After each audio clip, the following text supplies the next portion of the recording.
मैं आप सभी दर्शकों का अपने चैनल होल्ड इंग्लिश पर हार्दिक स्वागत करता हूं। आज आप लोग क्लास 11th की एक वीडियो देखने जा रहे हैं। मुझे उम्मीद है कि यह वीडियो आपको जरूर पसंद आएगी। अगर यह वीडियो आपको अच्छी लगती है तो इसे लाइक करें, शेयर करें और इस चैनल को सब्सक्राइब कर लें। तो चलिए इसी के साथ अपनी वीडियो शुरू करते हैं। मेरी दादी बिल्कुल वैसी ही बूढ़ी औरत थी जैसी हर किसी की दादी होती है। जब से मैंने उन्हें देखा था वह पिछले 20 साल से बूढ़ी और झुर्रियों से भरी हुई थी। लोग कहते थे कि वह कभी जवान और सुंदर थी और उनका एक पति भी था, लेकिन मेरे लिए इस बात पर विश्वास करना बहुत ही मुश्किल था। मेरे दादा की तस्वीर ड्राइंग रूम में टांग के ऊपर लटकी हुई थी। वो एक बड़ी सी टर्बन और गीले कपड़े पहनते थे। उनकी लंबी और सफेद दाढ़ी थी जो उनकी छाती के मोस्टली पार्ट को कवर करती थी। दादाजी देखने में कम से कम 100 साल के लगते थे। वे देखने में बिल्कुल भी ऐसे नहीं लगते थे कि उनकी एक पत्नी और बच्चे भी होंगे।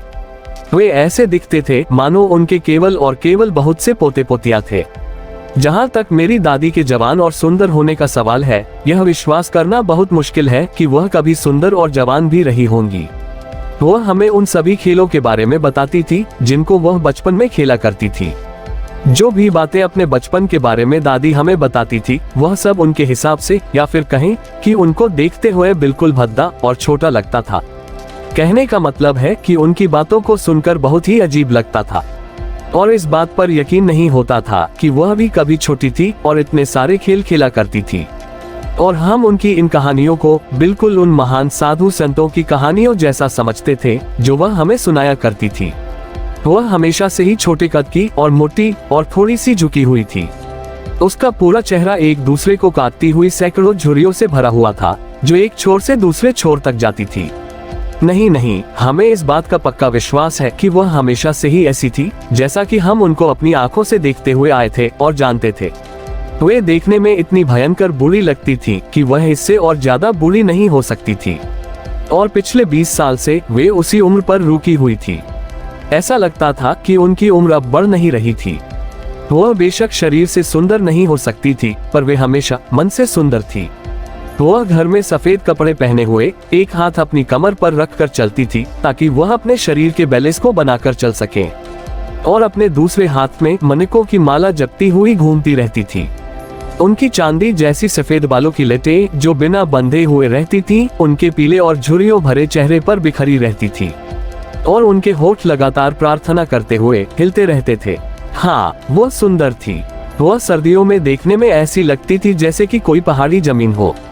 उन्हें देखकर ऐसा लगता था जैसे मानो चारों ओर एक शांति और संतुष्टि भरी सांस लेता हुआ शुद्ध और सफेद पवित्रता का फैलाव हो। कहने का मतलब है कि उन्हें देखकर ऐसा लगता था कि जैसे मानो चारों ओर पवित्रता ही पवित्रता फैली हुई हो। मेरी दादी और मैं बहुत अच्छे दोस्त थे। मेरे मम्मी पापा जब शहर में रहने गए तो वे मुझे मेरी दादी के साथ छोड़ गए और हम यानी मैं और मेरी दादी लगातार एक साथ थे। दादी मुझे सुबह जगाती थी और स्कूल जाने के लिए तैयार करती थी। वह अपनी सुबह की प्रेयर बहुत ही उबाऊ तरीके में करती थी, एक ही सुर में। प्रेयर करते करते ही वो मुझे नहला रही होती थी और कपड़े पहना रही होती थी, इस आशा में कि मैं इस प्रेयर को सुनूंगा और दिल से याद कर लूंगा। मैं सुनता था क्योंकि मुझे उनकी आवाज बहुत अच्छी लगती थी, लेकिन इसे सीखने की तकलीफ मैंने कभी नहीं की। फिर वह मेरी लकड़ी से बनी हुई स्लेट लेकर आती थी जिसको वह पहले ही धोकर साफ कर चुकी होती थी और मुल्तानी मिट्टी से पोत चुकी होती थी। एक छोटी मिट्टी की स्याही की दवात यानी इंक पॉट और एक रेड पेन, इन सबको इकट्ठा करके बांधती थी और इसे मुझे दे देती थी। फिर एक मोटी बासी रोटी और उस पर मक्खन और चीनी डालकर नाश्ता करने के बाद हम स्कूल जाते थे। वह अपने साथ गांव के कुत्तों को डालने के लिए कुछ बासी रोटियां ले जाती थी। मेरी दादी हमेशा मेरे साथ स्कूल जाती थी क्योंकि स्कूल मंदिर के साथ ही जुड़ा हुआ था। पुजारी हमें अक्षर यानी अल्फाबेट और सुबह की प्रार्थना यानी मॉर्निंग प्रेयर सिखाते थे। मेरी दादी अंदर धार्मिक ग्रंथ पढ़ती हुई बैठी रहती, जबकि बच्चे बरामदे के दोनों तरफ ग्रुप में अक्षर या प्रार्थना गाते हुए बैठे रहते थे। जब हम दोनों लोग अपना अपना काम खत्म कर चुके होते तब हम घर वापस चलते थे।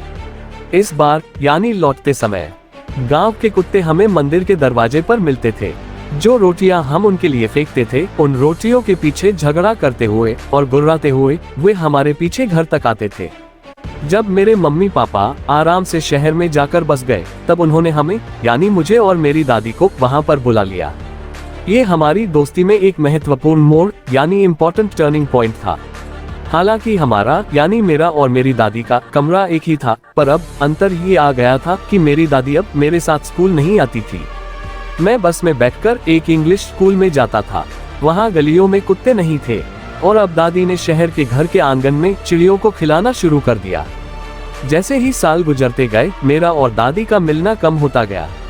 कुछ समय के लिए तो उन्होंने मुझे जगाना और स्कूल के लिए तैयार करना जारी रखा।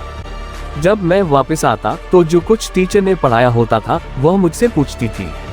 मैं उन्हें इंग्लिश के शब्द और पश्चिमी विज्ञान और ज्ञान की बातें, गुरुत्वाकर्षण का नियम यानी रूल्स ऑफ ग्रेविटी, आर्किमिडीज का सिद्धांत, धरती का गोल होना आदि चीजों के बारे में बताता था, क्योंकि इन सब चीजों के बारे में मुझे पढ़ाया जाता था।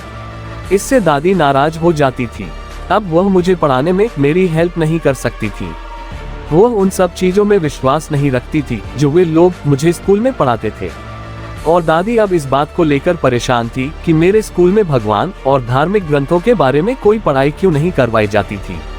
एक दिन मैंने बताया कि हमें म्यूजिक भी सिखाया जाता था। ये बात सुनकर वह बहुत परेशान हो गई। उनके लिए यानी उनके हिसाब से म्यूजिक का संबंध काफी अपवित्र चीजों से था। उनके हिसाब से म्यूजिक घटिया लोगों के लिए और बेकार लोगों के लिए बना था। दादी के हिसाब से संगीत केवल वैश्याओं और भिखारियों का ही एकाधिकार था और यह अच्छे घराने के लोगों के लिए नहीं था। उन्होंने कहा कुछ नहीं, लेकिन उनकी चुप्पी का मतलब था कि वह इन सब चीजों को पसंद नहीं करती थी। वह उसके बाद मुझसे कभी कभार ही बातें करती थी। अब यहाँ फिर से एक टर्निंग पॉइंट आने वाला था। जब मैं विश्वविद्यालय यानी यूनिवर्सिटी जाने लग गया तो मुझे अलग से एक कमरा दे दिया गया। इससे मेरे और मेरी दादी के बीच दोस्ती का कॉमन लिंक भी टूट गया था। मेरी दादी ने एकांतवास त्याग की भावना के साथ स्वीकार कर लिया, यानी कि मेरी दादी बिना कोई शिकायत किए या बिना किसी से कुछ कहे अलग रहने के लिए तैयार हो गई। दादी मुश्किल से ही अपना चरखा काटना किसी से बात करने के लिए छोड़ती थी, यानी अब वह ज्यादातर समय चरखा चलाने में ही बिजी रहती थी और मुश्किल से ही किसी से बात करती थी। सूरज निकलने से लेकर सूरज के छुपने तक वह चरखा काटती हुई और प्रार्थना करती हुई बैठी रहती थी। केवल दोपहर को ही वह चिड़ियों को खिलाने के लिए आराम करती थी। जब वह बरामदे में रोटियों को टुकड़ों में तोड़ती हुई बैठी रहती, तब सैकड़ों छोटे पक्षी तरह तरह की आवाजें करते हुए उनके चारों ओर इकट्ठे हो जाते थे। कुछ पक्षी आते और उनके पैरों में बैठ जाते, दूसरे पक्षी उनके कंधों पर बैठे होते थे, कुछ पक्षी तो उनके सिर पर भी बैठ जाते थे। वह मुस्कुराती थी पर उन्हें कभी अपने से दूर नहीं भगाती थी। यह उनके लिए दिन का सबसे खुशी भरा आधा घंटा होता था।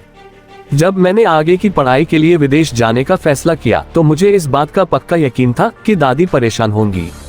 मुझे 5 साल के लिए दूर रहना था और उनकी उम्र को देखकर लगता था कि पता नहीं वे कब तक और जिंदा रह पाएंगी। वह बिल्कुल भी भावुक नहीं थी। वह रेलवे स्टेशन तक मुझे छोड़ने आई, लेकिन उन्होंने बात नहीं की और अपने चेहरे पर कोई भाव नहीं दिखाया। उनके होठ प्रार्थना करते हुए हिल रहे थे और उनका मन प्रार्थना में खोया हुआ था। उनकी उंगलियां अपनी माला के मनकों को रटती हुई व्यस्त थी।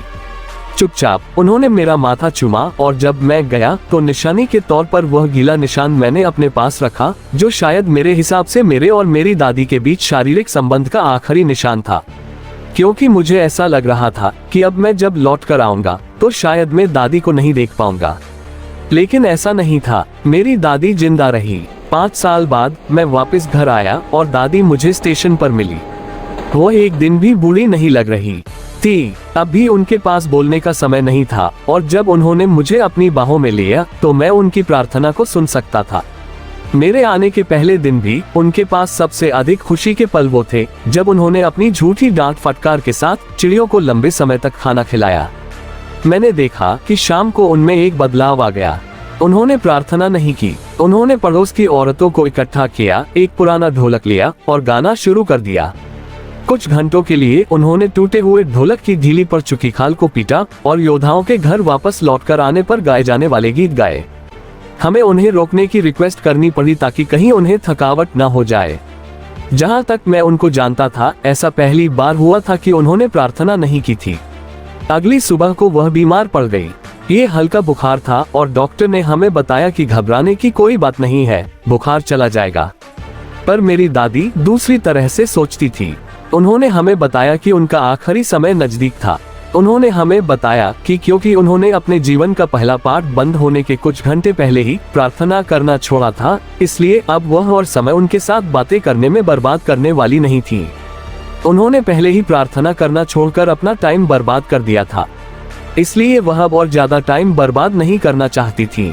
हमने मना किया, पर उन्होंने हमारे मना करने की कोई परवाह नहीं की।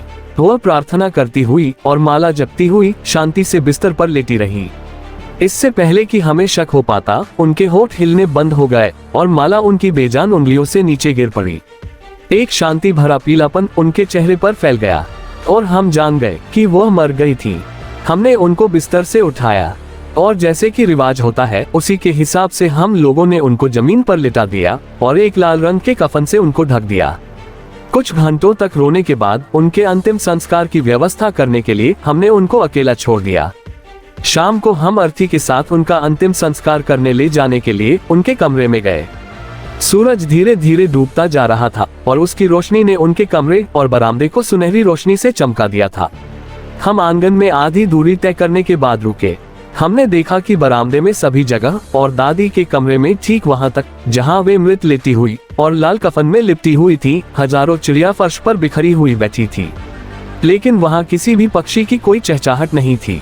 हमने पक्षियों के लिए काफी अफसोस किया। हमें उन पक्षियों को उदास देखकर काफी दुख हो रहा था।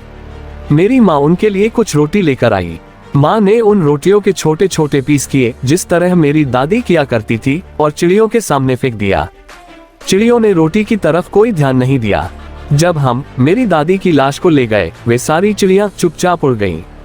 अगली सुबह सफाई करने वाले ने रोटी के टुकड़ों को उठाया और डस्टबिन में डाल दिया। तो इसी के साथ आपका ये चैप्टर यहीं फिनिश होता है। तो डियर स्टूडेंट्स, मुझे पूरी उम्मीद है कि यह वीडियो आपको जरूर पसंद आई होगी। अगर यह वीडियो आपको अच्छी लगी तो प्लीज इसे लाइक, शेयर एंड सब्सक्राइब जरूर करें। तो चलिए अब हम अगली वीडियो में मिलते हैं। तब तक के लिए good bye and take care of yourself.